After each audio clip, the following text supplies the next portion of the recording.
Boa noite para todo mundo. Boa noite.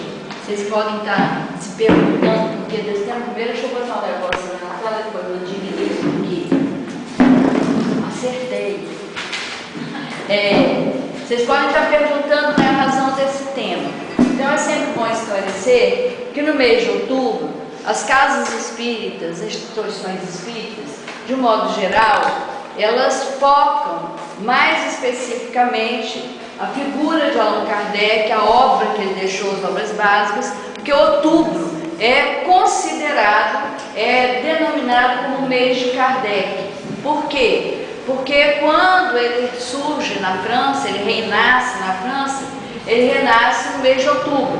Lógico que eu não vou dizer o dia, porque todo mundo vai ter que pesquisar, né, Fábio? Não posso falar, porque senão não pesquisam, mas é bem lá no iníciozinho de outubro, e ele reencarna na França com o nome de Hippolyte Léon des Rivail, tem toda uma trajetória de formação intelectual, e depois, né, dessa formação intelectual ele retorna, ele estuda na Suíça, depois retorna para a França para começar a sua vida. E ele vai começar, né, a sua vida como um professor, como um homem de letras. Ele era um escritor, né, autor de livros didáticos conhecidos, ele era um professor respeitado, ele era um homem que convivia com todos aqueles que eram considerados intelectuais, ou seja, Kardec era um homem que hoje nós chamaríamos de um homem de vida acadêmica.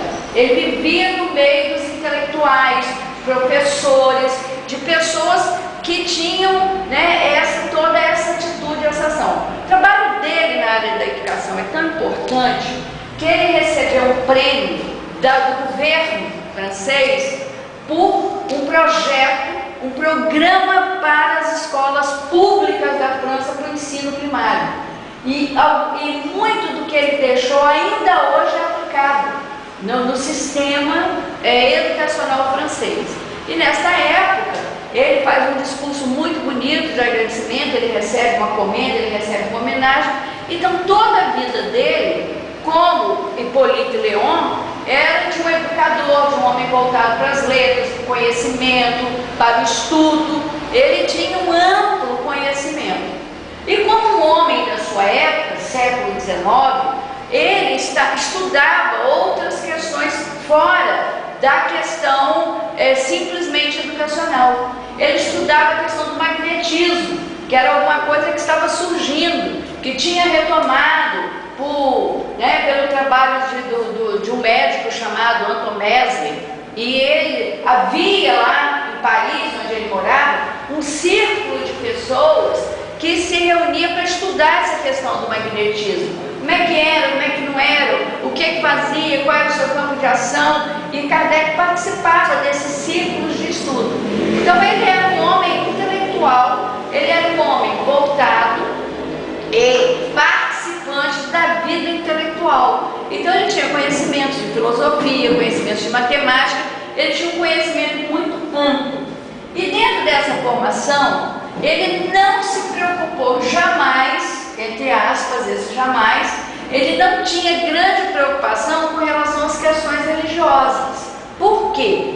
Porque naquela época, 1800, ele vai nascer no início do século, e o grande pensamento daquela época era um pensamento materialista, era um pensamento em que achava que conhecimento e fé não se misturavam.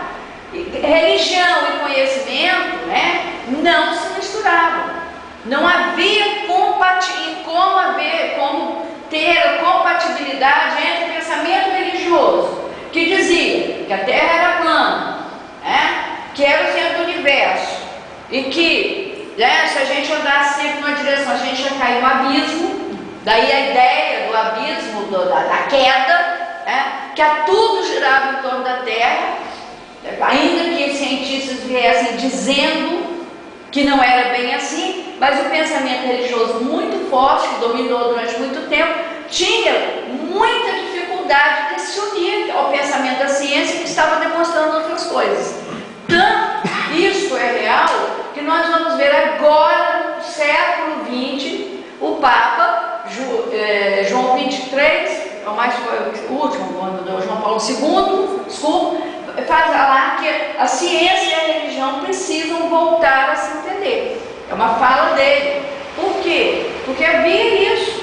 Ali, na Europa, ali naquela região, a fé predominante ou era católica ou era a chamada reformista. Então não havia, a ciência dizia uma coisa e a fé dizia outra. Então os homens que se voltavam para o conhecimento, via de regra, não queriam saber nada sobre a religião. Por várias e várias razões que a gente não pode nem detalhar aqui, porque o tempo é pouco e a Rosa está ali e vigia o tempo da gente. Então não podemos falar, a gente tem que seguir o tempo.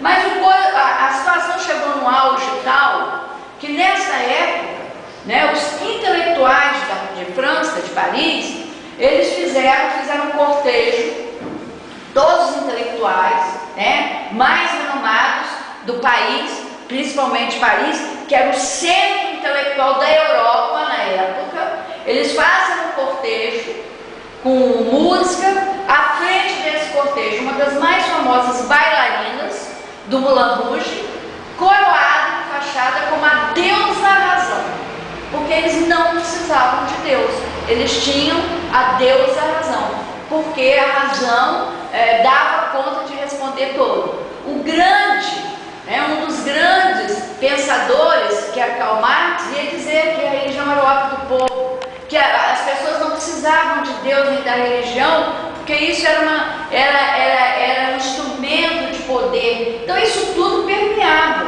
o ambiente que Kardec, que o professor Hippolyte, caminhava, convivia, se movimentava. Então a grande questão é como que um homem desse, com essa formação, com esse pensamento, com todo esse convívio, porque ele fazia parte de os círculos de estudo, de magnetismo, de tudo que se pudesse imaginar, ele participava. Ele era membro da Academia Parisiense de Letras, ele era um professor renomado, ele era convidado para sarar os encontros intelectuais. Como que ele vai chegar para criar a doutrina espírita? Para trazer para a gente esse manancial de conhecimento. Então, ele mesmo vai dizer, numa obra, que para chegar lá, existiram 5 elos. Aí a gente vai voltar aqui um pouquinho, só para perguntar aqui a vocês. Como que nós chegamos aqui? Cada um de nós tem uma história, não tem? E eles são elos. Primeiro passo, da Isaurina, que tinha 2 meninos, chupavam chupeta amarrado na ponta da fralda, né, Isaurina? Os meninos daqui agora tudo grande, que absurdo, eu tenho que olhar tudo assim. Agora para os meninos que arrastavam a chupeta, uma chupeta na boca, outra na ponta da fralda arrastando. Então a gente vai olhar, se nós vamos pensar nesse movimento de encadeamento, que são os elos, o elo é encadeamento, cada um de nós está aqui porque houve um encadeamento para a gente estar aqui, não é verdade? As nossas histórias são absolutamente diferentes. A netinha vem lá de Governador Valadares, eu não sei porque ela vai aparecer aqui. Eu vim de Cachoeiro, né? E de uma outra. Edson veio lá de Aracruz, né, Edson? Por exemplo, né? Outros vieram. Rosa veio lá do Alegre, que Alegre não vem de Alegre, vem do Alegre. Zezé veio lá de Colatinho, que é o seguinte, isso que eu estou me lembrando aqui, mais ou menos. Como que nós viemos, né? Fábio veio lá de Itacibá, Taquari, sei lá de onde. E por aí, como é que nós chegamos aqui? Praticamente do lado da casa do Fábio tinha uma casa espírita. Joana Dark. Como é que o Fábio veio parar aqui? São esses elos, né? A Claudete, que mora em Entaíde, tem uma casa espírita ali na Glória, que é muito mais perto, que é o Guilhão Ribeiro, cuja casa. Guilhão Ribeiro não, é o Guilhão Ribeiro. Eu fui no dia da inauguração da casa. Então a gente vai vendo, Ângela que veio não sei de onde, veio de Colatinho também, Ângela, Célio não sei de onde veio. Aí a gente vai vendo como que as nossas histórias fizeram com que a gente chegasse aqui. São esses elos. Alguém falou, o outro disse, o outro falou, e quando viu a gente está aqui. Absolutamente envolvido com a casa, com as atividades. E Kardec vai dizer que ele também, para ele chegar, para presenciar o fenômeno das mesas que giravam, que pulavam, que se movimentavam, que era uma febre em Paris na época, mas que era considerado uma diversão, que não era considerado algo sério. Então as pessoas sérias não se envolviam com aquilo, que aquilo era uma brincadeira, que aquilo era uma bobagem, e ele era um homem sério. Como é que ele chega até lá? E ele vai dizer pra gente que foram 5 elos, 5 pessoas, 5 movimentos que fizeram com que ele chegasse até chegar para assistir uma reunião. O primeiro elo que ele fala foi o Champfortier. O Champfortier era conhecido de Kardec. Olha, eu vou falar o que der, ó, se não der eu continuo, tá? Depois uma outra palestra. Então eu vou correr não, porque não dá, porque é história. Eu não posso falar história, ainda mais que eu sou casado com historiador. Se eu pular um pedaço, ele errou, não é assim não. Então, já viram, né? E eu não posso conhecer com o aniversário dele, gente. Vamos combinar, né? Tem que, o presente é ser fiel à história hoje. Rosa, se não der, eu continuo. Mas então, o Champfortier era também um homem estudioso. Ele era colega de Kardec, companheiro de Kardec, no ciclo, no grupo que se reunia para estudar o magnetismo. Kardec vai encontrar com ele uma primeira vez, que fala e escuta dele essas questões das mesas, que as pessoas se reuniam e as mesas pulavam, às vezes se movimentavam, mas a conversa não passou por isso, não passou daí. Mas numa segunda vez, ele fala muito entusiasmado sobre esse fenômeno, professor, que ele era chamado Le Professeur, porque era francês, mas professor, você precisa ver, é impressionante, é isso. E ele dizia que como que aquele homem intelectual acreditava nisso. Isso devia ser alguma coisa de magia, de mágico, de ilusionismo, né? Vou usar uma palavra chique, de prestidigitação, né? Aquela coisa que faz que você pensa que a mulher foi cerrada ao meio, e depois ficou com os braços abanando, ou que desapareceu. Ele achava que era isso. Mas, ao mesmo tempo, ele entendia e ele tinha conhecimento do perfil do Champfortier, que era um homem sério, um homem estudioso. E ele vai se encontrar com ele 2 vezes. Na primeira vez, ele fala, fica por ali mesmo e Kardec vai embora, né? O Hipólito vai embora. Entre este primeiro encontro e o segundo, ele vai encontrar com essa criatura aqui, que é o Sr. Carlotti, que também fazia parte do grupo de estudiosos do magnetismo. Fazia parte lá. E segundo o relato do próprio Kardec, eles ficaram numa esquina de pé e o Sr. Carlotti falando com entusiasmo por 2 horas dessas mesas. E ele falava, mas Kardec anota que como Carlotti era descendente dos italianos, né, inflamado, aquela pessoa que quando pega uma ideia, se empolga e fala, ele ouviu, mas não levou em consideração muito. E o Carlotti bate no ombro dele, depois dessas 2 horas de pé numa esquina, falou, professor, um dia o senhor será um dos nossos. E ele riu, ele sorriu, ele falou nada, mas não levou em consideração. Por quê? Porque ele era aquele tipo que se empolgava com as coisas, e quando a coisa o empolgava, ele não fazia uma análise muito profunda. Depois que ele se encontra com o seu Carlotti, ele volta a se encontrar com o Fortier pela segunda vez. E aí, o Fortier vai dizer para ele que as mesas elas não só se movimentam. Porque quando o Fortier fala que as mesas se movimentavam, ele diz, mas me admira você, está tão empolgado com isso. Porque o magnetismo nos ensina, nos explica, nos mostra que um objeto inanimado, se bem magnetizado, ele pode ter movimento. A gente não vê isso aí? A gente vê. Outro dia mesmo passou o menino lá que as coisas grudam no pescoço dele. Quem viu? No corpo, panela, tampa, garfo, o que tiver metal gruda. Isso é o quê? Magnetismo. Puro magnetismo, né? A gente que fala celular, eu não. Celular, essas coisas, o que faz? Onda eletromagnética. Portão que abre.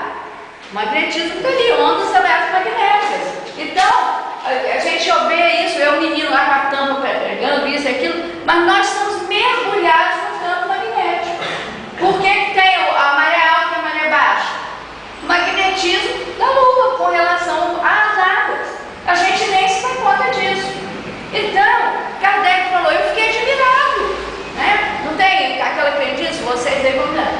cortar o cabelo na lua tal, cresce mais? A lua nova, lua cheia, qual que é?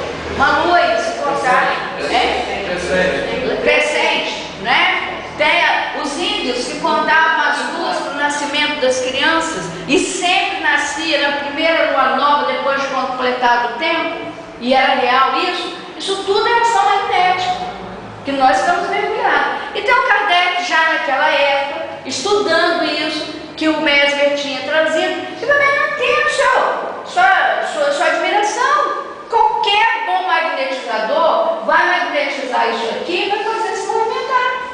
Só que na segunda vez, o Fortier vai dizer para ele, mas professor, as mesas, elas não somente se movimentam, inquiridas, elas respondem. Aí ele falou, aí mudou de figura. Que se alguém me provar que mesa tem cérebro para pensar e nervos para sentir, eu vou acreditar que elas falam. Até lá você vai me permitir achar que isso é história para nos fazer dormir de pé. Essa é a resposta do Kardec, porque ele não acreditou. E aí ele fala, mas professor, eu vi, eu estava lá e a coisa ficou assim. Então, ele, depois desse encontro, ele vai, oh meu Deus, estou fazendo errado aqui, eu não sou perito nisso aqui não. Ele é convidado pelo senhor Fortier para assistir uma reunião dessas, que até então ele nunca tinha visto. E ele vai na casa dessa criatura, a senhora Roger.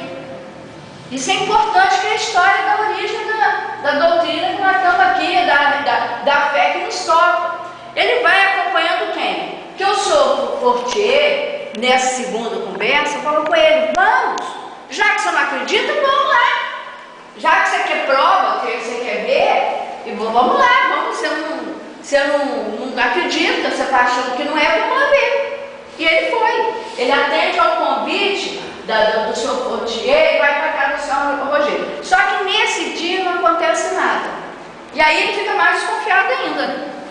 Não tem nenhum tipo de comunicação mesmo, esse movimento, não sei o que lá. E ele disse que o grupo que estava ali era um grupo de gente séria. Ele conhecia a grande maioria, eram pessoas honradas, eram pessoas que ele poderia balizar de caráter, mas não acontece nada. Mas só que lá ele vai conhecer o senhor Fortier e a senhora Pauline Maison, que participavam daquele grupo. E ele é convidado pelo senhor Fortier para assistir às reuniões que ele coordenava na casa da senhora Pauline Maison, que era sensitiva, que era magnetizadora, como era o nome que era chamado. Ele diz, então ele marca, é numa terça-feira, no mês de maio, que ele registra que ele vai na casa da senhora Fortier, e lá nessas reuniões, do senhor Fortier na casa da senhora Pauline Maison, e lá nessa primeira reunião ele presencia o movimento. É lá onde ele conversa, entre aspas, porque não era bem uma conversa, pela primeira vez com os espíritos através do movimento. Então, sim, se convencionava, sim, uma batida, não, duas batidas, não sei o que lá. Ou então ia apontando as letras, o pé da mesa e apontando as letras, era um processo demorado. Mas o que ele pensa? Ele olhou o grupo, analisou, como diria minha mãe, que foi em 96 anos, ele mapeou o naipe das criaturas, que a mamãe, quando vai ouvir uma palestrante, mãe, por que você vai sentar na primeira fila? Eu quero ouvir o naipe dele. Quero ver o naipe dele. Mãe, você não sempre na primeira fila quando estiver falando, vai para a última, que não precisa ver o naipe. Mas sempre falou isso, porque é o jeito dela. Então, minha mãe, quando quer dizer assim, que você está observando, está querendo ver qual é, fala, vê o naipe. Deve ser um negócio de baralho, né? Porque tem os naipes, quer dizer, o que é? E ele falou, ele faz o seguinte comentário: todas as pessoas ali eram pessoas sérias, eram pessoas idôneas, eram pessoas que jamais iriam brincar. Então, ele diz, só tem duas possibilidades. Ou eles estão sendo enganados por alguém muito habilidoso, que ele ficou de olho aberto, vendo, preocupado, olhando, percebendo e não viu nada que pudesse ser colocado como suspeito. Então ele chega a duas hipóteses: ou aquelas pessoas estavam sendo habilmente enganadas por alguém ali, ou realmente provavelmente havia alguma coisa que ele não sabia o que era e que se houvesse alguma coisa ele queria descobrir. Então, mas aí o que ele fala também? Como tem um senso de análise, ele percebeu que as perguntas que se faziam ali eram perguntas simples, que não exigiam grande conhecimento e que aquele grupo que estava ali tinha uma condição de responder essas questões. Era coisa simples, tipo mais ou menos, né? Como se faz hoje, a moçada faz a brincadeira de papo. Eu vou casar, vou passar no vestibular, vou tirar boa nota no Enem, que agora está na moda, né? Eu vou achar um príncipe encantado, que vai chegar montado no cavalo branco. A brincadeira do copo é mais que fazia, se espera que não se faça mais, que é perigosíssimo, passa por aí. Ninguém vai fazer a brincadeira do copo para fazer uma questão filosófica. O que é a vida? Não vai. Vai perguntar, eu vou casar, ele gosta de mim, não sei o que lá, e por aí vai. Então ele percebeu, ainda que não fosse nesse patamar, mas eram perguntas muito simples e que qualquer um daqueles ali estariam aptos a responder. O que ele faz? Convidado a retornar, ele aceita, daí uma semana, ele vai para casa e começa a preparar questões sobre os mais variados temas de conhecimento. Questões de astronomia, questões de química e outras que não estariam ao alcance daquele grupo ali. E para a surpresa dele, as respostas vinham num teor muito mais profundo do que era perguntado. E ele falou, então aí tem alguma coisa. O que é isso? Que até então não se cogitava. O que poderia ser? Todo mundo brincava com aquilo ali sem saber do que se tratava. Mas tem que ter alguma coisa. Ele teve uma vez, inclusive, que ele fez uma pergunta acerca de um determinado assunto e a resposta veio numa informação que nem ainda estava sendo amplamente divulgada. Só aqueles que tinham contato, né, de pessoas mais próximas dentro daquele tema sabiam disso. Era uma informação que não estava à disposição do público, vamos dizer assim, tentando levar para aquela época. E aí ele começou a querer saber o que era aquilo, o que gerava aquele movimento. E vem a resposta, né? Eles vão dizer para ele, nós somos os espíritos, as almas dos homens que habitaram a terra. E aí ele começa a cada vez perguntar mais e ele recebe também alguns cadernos, em torno de 50 cadernos, de um outro pesquisador francês chamado Victorine Sardou, que pega, estava tudo embolado, e fala, professor, se alguém pode organizar isso, é o senhor. Ele pega aqueles cadernos com mais anotações e começa a estruturar aquilo que os espíritos, as almas dos homens que habitaram na Terra, estavam trazendo de informação. E aí ele começa a ter consciência do papel dele. E ele vai ter uma postura muito interessante. Se fosse um de nós, se deslumbrava logo, né? Oba! Tô feito, coisa nova, não sei o que lá, isso e aquilo, não tem os alarmes aí que a gente vê de vez em quando, pessoa, principalmente que toca o ego. Quando ele se vê diante daquilo tudo ali, daquele mundo de informação, com aquela presença ali da espiritualidade, dos espíritos ali se comunicando, ele tem uma postura, ele toma uma posição aqui. Ele vai dizer o seguinte, que ele compreendeu, travou aqui, ele compreendeu antes de tudo, antes de entender, e pulou, tá vendo? Vem para frente, voltar. É porque esse negócio aqui é assim. Mas eu vou falar o que ele falou, que eu sei de cabeça. Ele vai dizer assim, diante disso, que era um mundo novo. Ele veio se deslumbrar, ele veio de se apavorar, usando todo o conhecimento dele, o bom senso dele, ele vai dizer, olha, o que é que eu compreendi? Eu compreendi como era grave, no sentido não de grave como a gente tem hoje, uma coisa dolorosa, mas grave no sentido de sério, de responsável, né? Como era sério a exploração que ele ia empreender. Por quê? Porque ele percebeu naquele fenômeno das mesas, que era usado como diversão, que era usado como, né, passatempo, era chique nos saraus franceses ter aquilo para divertimento dos convidados. Ele vai perceber o quê? A chave do problema tão obscuro e tão assim controvertido do passado e do futuro da humanidade.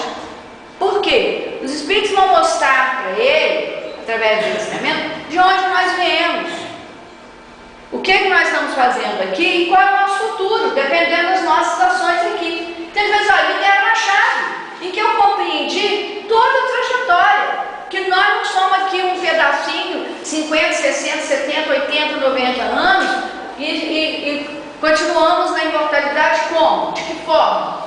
De que maneira? Como é que isso acontece? Ele vai compreender a gravidade e vai dizer que com isso aqui, isso era tudo que ele havia buscado. Então ele vai dizer assim, ele compreendeu que esse conhecimento, essa informação que os Espíritos traziam, representava toda uma revolução nas ideias e nas crenças. Por quê? Nas ideias. Olha, se eu tenho a ideia de que é uma vida só e que eu tenho que decidir o que é que eu quero fazer, o que é que eu não quero num período pequeno, e se depois daquilo eu não tenho mais nenhuma responsabilidade sobre o que foi feito, eu tenho uma postura. A ideia com relação ao outro, a ideia com relação à riqueza, a ideia com relação à igualdade, principalmente naquele momento que você ainda tinha, né?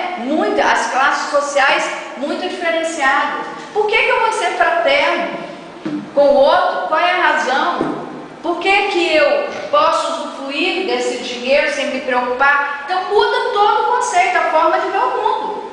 A utilização dos recursos, a forma como eu me conduzo, a maneira como eu trato o outro, isso está no campo das ideias e na crença. Por quê? A fé ela é dogmática. Isso é assim. Por quê? Dogma. Não tem explicação. É assim porque é assim. E aí, isso é tão interessante, vou fazer um parênteses, que vale a pena, a pessoa fica tão presa àquilo que é dogma, àquilo que é colocado, aquilo que vai desde cedo ao não justificar. O Altino teve um colega de faculdade, eu gosto de contar porque ele é uma pessoa ótima, adoro essa criatura. E ele de vez em quando ia pegar o meu feijão com arroz lá em casa. Ele gostava do tempero lá da cozinheira. Ele dizia, dona Jacinta, o dia que eu estiver trabalhando, estiver ganhando, eu vou roubar a cozinheira da senhora. Não roubou ainda não, então não sei, mas ele está trabalhando. E ele era uma pessoa de uma fé religiosa, de família, e ele era mesmo. Ele não era aquela pessoa que tinha um rótulo, ele vivenciava aquilo. E ele sabia que a gente era espírita, porque lá em casa, os livros, em qualquer lugar que vai ter um livro espírita, num buraco que a gente está lendo, ele sabia. E ele às vezes conversava com a gente. E eu falei um dia com ele, ô fulano, você é uma pessoa inteligente, pensa comigo. Certas coisas, que ele dizia que certas coisas eram inquestionáveis. Eu falei, nada é inquestionável. Porque se Deus nos deu inteligência, é para a gente buscar as respostas. Então pensa comigo, você é um historiador, vai estar se formando em história, mas também tem um conhecimento autorizado. Quais você acredita, eu falei com ele, você acredita que Jesus é o Messias prometido? Acredito. Por quê? Porque é isso, porque é aquilo, me virar na casa de Davi, aí tem todo aquele relatório lá que está lá no livro. Falei, muito bem, então vamos pensar aqui, genética, é algo mais ou menos ou é algo que é? Eu sendo filho do meu pai e da minha mãe, eu não tenho que ter características, eu não tenho que herdar a genética dos meus pais, necessariamente. Agora, com o avanço da genética, a gente sabe isso. Então, o Messias tinha que vir da casa de Davi, tá certo? Quem é que era da casa de Davi? Na genealogia de Jesus? José. Se ele não era filho de José, ele não era da casa de Davi, porque genética é genética. Então, Jaciro, como é que eu nunca pensei nisso? Mas tem que pensar. Olha, se uma das coisas que iria se identificar, né, a gente estava falando sobre os assuntos, outro assunto desagua nisso. Falei, então, genética é genética. Ou ele era filho de José, ele não era filho de José. Se ele não era filho de José, ele não era da casa de Davi. Alguém está mentindo aí nesse meio. Ou estão querendo, então dogma é isso. Você pega aquilo, acredita como verdade e não analisa. E a gente estava falando sobre outras questões, né? E ele começou a refletir. Agora, um tempo atrás, nós já precisamos dos livros espíritos. Eu falei, por quê? Fui ver nosso lar. Aí eu falei, então tá bom. Pegou uns livros, não sei se você leu. Mas aí Kardec, quando ele coloca isso, que era uma revolução nas crenças, por quê? Porque a doutrina espírita, o ensino ensino dos Espíritos vem nos mostrar que nós só temos fé verdadeira quando nós entendemos por que acreditamos. Senão, eu estou comprando uma balinha enrolada, desenrolo e vou apreciar aquela bala sem nem procurar saber a origem dela, como é que foi fabricada. Então, é um movimento, acima de tudo, a doutrina espírita é um movimento de entendimento de quem eu sou, como que se constitui, se aplica a lei de Deus. Então, ele vai dizer, olha, não tem dúvida que vai ser toda uma revolução nas crenças. Então, diante disso, o que era preciso? Andar com a maior seriedade.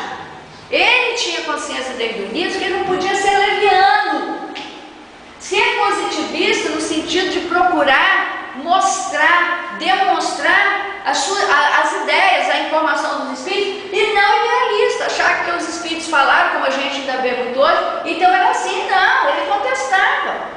Ele dizia, olha, não aceito, me prova que isso é certo, vou pesquisar. Quando tinha dúvida, pegava e pedia para vários médicos de vários lugares do mundo discorrer sobre aquilo, para ver se batia. Isso chama-se seriedade.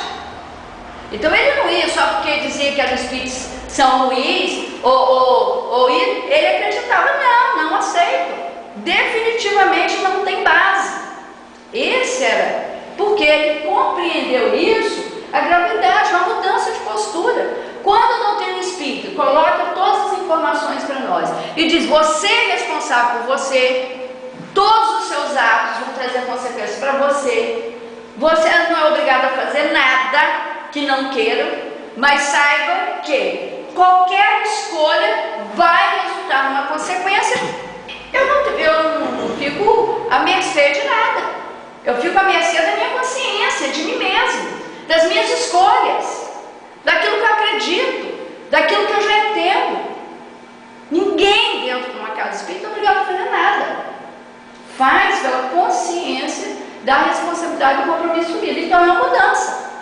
Em vez de um rebanho tangido, no bom sentido, numa figura, nós somos um rebanho que se movimenta pela livre escolha. Eu faço o que eu quero, o que eu acho que eu devo, e sou consciente que as minhas escolhas vão resultar numa consequência, boa ou ruim, vai depender de mim, simplesmente de mim. Então, diante disso, ele vai dizer que ele entendeu, né? O Espírito Bento de Carvalho vai dizer que a tarefa dele não foi fácil. Ele mesmo diz isso, que ele vai lutar contra as muitas incompreensões, ingratidões. Grandes amigos viraram as costas para ele, grandes amigos acharam que ele estava perturbado, acharam, enfim, várias coisas. Mas ele teve tanto cuidado e tanta consciência do papel dele, por isso que a gente fala muito de Kardec sem idolatria, mas reconhecendo o trabalho dele, que quando ele vai publicar as obras que vêm da informação dos espíritos, ele não usa o nome dele. Por quê? Porque ele já era um autor consagrado, ele já era um autor que era conhecido, e os livros dele eram já, vou usar um termo mais moderno, que naquela época não tinha, mas consumidos por aqueles que estavam vinculados à área da educação. Então, para não confundir a obra do professor Hipólito Leandro Rivaio com o Informe dos Espíritos, ele vai adotar esse nome de Allan Kardec, que tem uma história que, lógico, eu não vou contar aqui para outra vez, porque não vai dar tempo, né? Então, Emmanuel vai dizer que a tarefa dele não foi fácil, ele perdeu amigos, ele foi difamado, ele perdeu a credibilidade de alguns que achavam que ele tinha enlouquecido, que ele estava querendo tirar vantagens.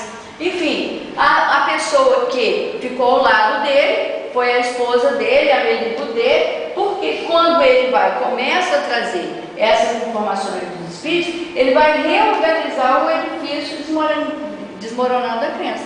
Porque aqueles mais intelectuais não acreditavam na crença que estava então colocada, de céu e inferno e outras questões mais, que a gente sabe. Então, no conjunto da informação dos espíritos, ele vai reunir essas informações sobre três aspectos: ciência, filosofia e religião. Todos nós ouvimos dizer que a doutrina espírita é ciência, filosofia e religião. Mas ouvi dizer uma coisa, saber por que é outra coisa. Né? Se eu perguntar agora, por que a doutrina espírita é ciência? Porque ela não vale. Aí quando a gente fala, é porque é. Não é assim. Se nós vamos pegar o conceito de ciência, a ciência é todo um conjunto de conhecimentos relativo a um determinado objeto de estudo, e esse conhecimento você vai obter mediante o que? Observação, se observar, a experiência dos fatos e o método próprio. Né? Vamos pegar, por exemplo, segundo alguns, eu estava lendo hoje a história da física, o René Descartes, conhecidíssimo René Descartes, ele vai propor a teoria, né, das coordenadas cartesianas famosas que os meninos do ensino médio adoram, observando o voo de uma mosca dentro do quarto dele. Não sabe se é lenda, mas diz que é. Ele viu os movimentos e ele, depois de observar, ele percebeu que se ele estabelecesse 3 pontos, x, y, z, ele poderia prever o movimento da mosca dentro de um determinado espaço, que no caso é o quarto dele. Isso é o quê? Isso é a observação, a experiência, que ele foi repetindo os cálculos mentalmente, até que depois chegou aquele desenhozinho que a gente sabe, né? E através de um método que ele tinha, o Descartes foi famoso, né? Inclusive, tem um dos livros mais famosos dele, é o Discurso do Método, que é conhecidíssimo para quem pesquisa na área acadêmica. Então, isso significa, então nós temos a ciência física, a ciência matemática, a ciência astronômica, a ciência médica, e por aí vai. É um conjunto de conhecimentos que é obtido assim.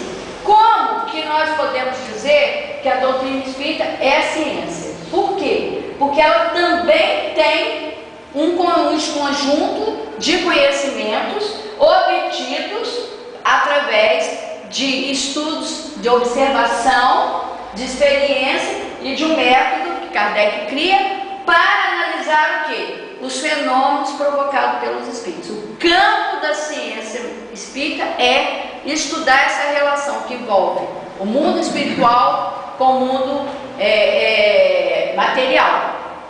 Esse é o nosso objeto de ciência nossa. E Kardec vai dizer que a ciência espírita vai para um campo que a ciência material ainda não alcança, que agora está começando aí. Graças a Deus nós temos aí um caminho já bem adiantado entre ciência e espiritualidade. Então, a ciência espírita vai estudar isso, os fenômenos, as intervenções provocadas pelos espíritos, como é que se dá, quais são as leis que determinam as relações, etc, etc. É também filosofia, né? Por quê? O que é uma filosofia? Uma filosofia ela se caracteriza pela intenção que se tem de conhecer a razão da vida, a existência do ser, o que eu estou fazendo aqui, quem sou eu, o que me move.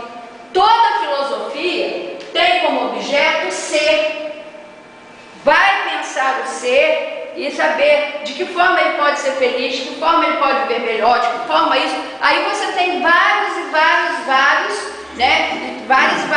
escolas filosóficas. Desde a mais conhecida de Sócrates até as mais modernas, como o pós-estruturalismo, o pós-modernismo, etc, que a gente não vai entrar nessa área. Mas o objeto de análise da filosofia é a criatura, este homem. O que ele faz? Por exemplo, um dos maiores filósofos do século XX, Jean-Paul Sartre, ele dizia que a maior penalidade, vamos botar assim, não é bem essa palavra, só traduzindo, do homem era ser livre. A liberdade para o homem era uma prisão, porque ele era responsável pelas escolhas dele. E quando ele escolhia, ele arrastava todos aqueles que estavam ao seu redor. Então ele dizia, o homem é o único animal, né, destinado a ser livre. E essa liberdade é uma prisão, porque aprisiona nas escolhas e tal. Então o objeto da filosofia é sempre esse: entender a criatura humana, qual a finalidade dela na vida, por que ela está aqui, qual é o caminho para a felicidade. E a filosofia espírita vai oferecer para a gente uma interpretação da vida, respondendo as questões como: de onde eu vim? Todos nós aqui espíritos que medianamente conhecemos, ou temos conhecimento espírita, sabemos de onde nós viemos, né? O que eu faço? qual a finalidade de eu estar aqui, para onde irei depois do meu desencarne. Eu acho que todos nós temos claro essas questões e pelo menos tentamos entendê-las. E por fim, ela é religião sim. Por quê? Porque a religião, segundo a gente vê, né, nos dicionários, etc., ele é um sistema específico ou crença que envolve uma posição filosófica, ética, princípios. A religião toda tem que ter um campo filosófico, que é essa ideia do homem, né, da criatura humana, aliado a quê? A ética, a moralidade, baseada em princípios. Toda religião vai dizer assim, ó, você não deve fazer isso, você deve fazer aquilo, como é que é isso, etc. E a doutrina espírita tem como princípio, tem como ética, tem como posição filosófica a transformação moral do homem. Através de que eixo, através de que caminho? Enquanto algumas escolas filosóficas falam que o homem, para ser feliz, para ter uma vida boa, ele precisa, por exemplo, né, hoje fala-se muito, a gente vê muito, o hedonismo. O hedonismo é uma escola filosófica que diz, olha, você para ser feliz, você tem que dar vazão a todos os seus desejos. Esse é um aspecto do hedonismo, levado ao extremo. Diógenes, por exemplo, na Grécia, ele dizia que para a gente ser feliz não tinha que ter nada. Diógenes morava num barril, eu digo que ele era precursor do Chaves. Aquele desenho, aquele programa do SBT, ele morava num barril e ele tinha uma cuia para tomar água. Um dia ele viu um menino tomar água assim na fonte, falou, nem disse eu preciso mais, jogou a cuia fora e começou a tomar água na mão. Diz, para ser feliz é isso, você não precisa de nada, né? A filosofia espírita vai dizer pra gente, olha, não há felicidade, não há bem-estar, não há harmonia se não houver essa transformação moral de cada um de nós. É individual, pessoal e intransferível. Eu digo que isso é um cheque cruzado e nominal. Só o dono pode descontar. Só. Ninguém pode fazer a transformação moral pelo outro. Agora, qual é a rota? É o excesso de prazer? É abrir mão de tudo? É viver dentro do barril?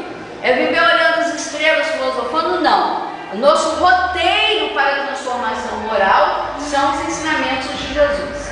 A doutrina espírita é absolutamente cristã, porque são os ensinos de Jesus. De que forma? Na sua alegoria, né, no seu sentido paramental? Não. Na sua verdadeira expressão de simplicidade, porque ninguém foi mais simples do que Jesus, pureza e amor. Esse é o roteiro que nos embasa, que nos movimenta. E esses conhecimentos todos vieram, né, através daquilo que a gente chama de obras básicas, sendo o primeiro deles o Livro dos Espíritos, que foi publicado em 1857, e que lá no seu frontispício ele vai dizer que ele contém os princípios da doutrina espírita sobre o quê? A imortalidade da alma, porque até então só falava da imortalidade da alma, mas como é esse desdobramento? Para onde eu vou? O que acontece com essa alma? É estático? Se eu fui bonzinho eu vou para o céu, se eu fui mais ou menos eu vou para o bem lá, bem cá, e se eu fui mal eu vou para o inferno? Aí há controvérsias. Eu tenho um amigo, um conhecido, que ele disse, esse negócio de dizer que quem foi mal vai para o inferno, chega lá e é maltratado pelo diabo, é uma conversa. Por quê? Alguém maltrata um amigo? Amigo mesmo? Alguém maltrata? Se eu sou amigo do cara, né? Aqui na terra eu faço tudo que ele quer, eu chego lá e vai me botar no caldeirão e me espetar? Faz sentido?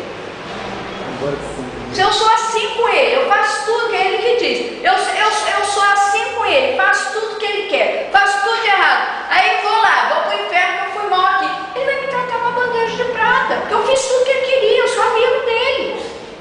Isso é a coisa mais lógica. E aí, essas questões todas que inquietavam, né, a doutrina espírita vem mostrando que essa imortalidade é real, porque nós vamos retornar para o plano espiritual, depois vamos retornar para aqui, etc, né? Qual é a natureza dos espíritos, suas relações com os homens, quais as leis morais que nos regem, a vida presente, a vida futura e o porvir da humanidade. Este livro, mais tarde, ele é o base, né? Quem quer conhecer a doutrina espírita tem que pensar com ele. ele é o básico. Kardec vai, vou pular aqui que não vai dar tempo.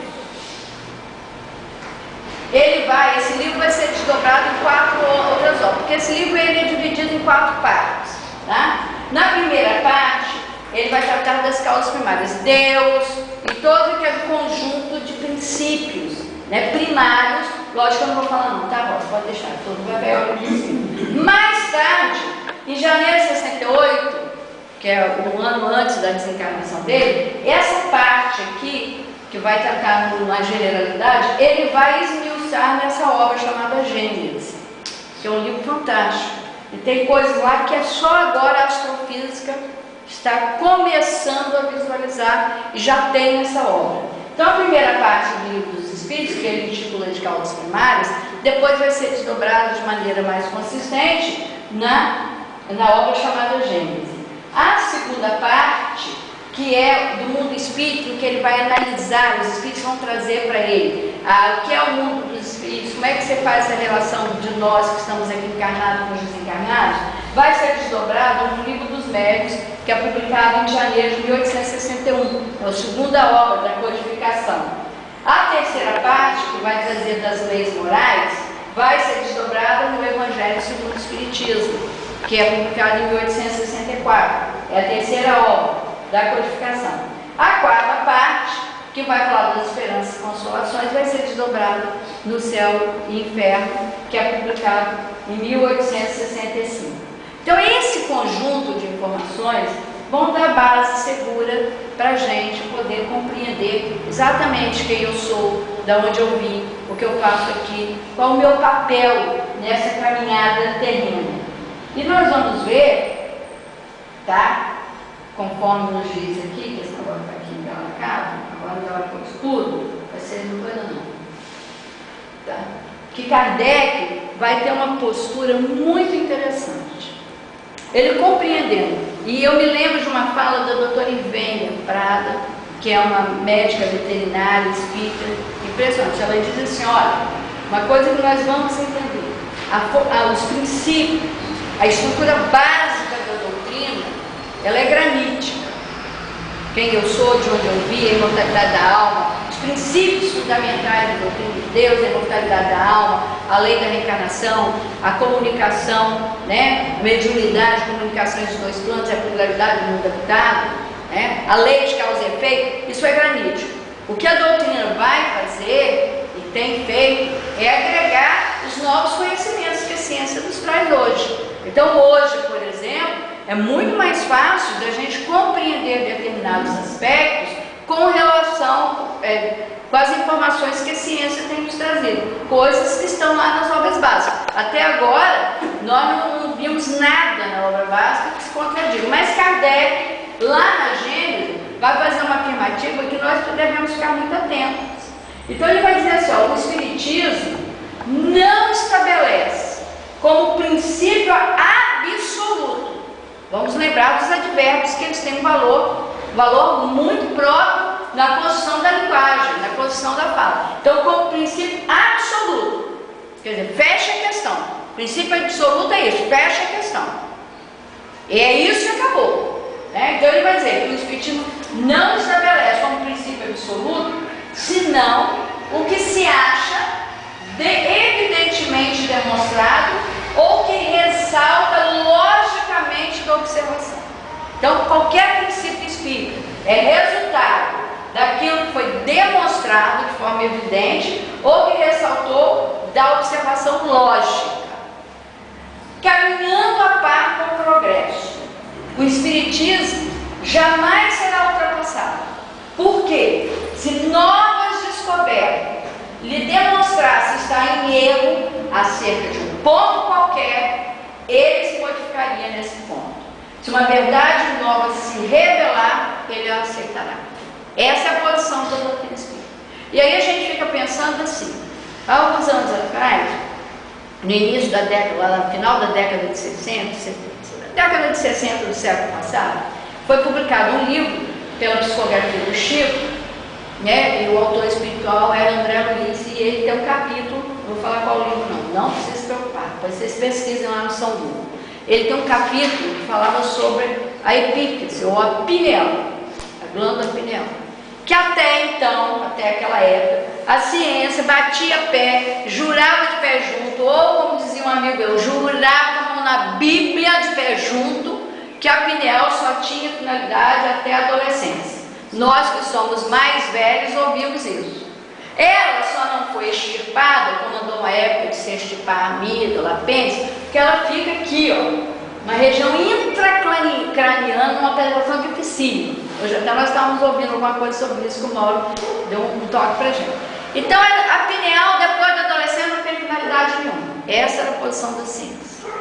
Aí veio o André Luiz, o espírito André Luiz, no livro, e diz, vai falar da pineal, que ela era a glândula mãe, é ela que coordenava todo o nosso sistema endócrino, que ela era a glândula da vida espiritual, e que não sei o que lá, não sei o que lá, não sei o que lá. Eu me lembro que eu estava estudando e aquilo, nós tínhamos um primo, já desencarnado, que era médico. Eu falei, aqui, ó, você leu isso?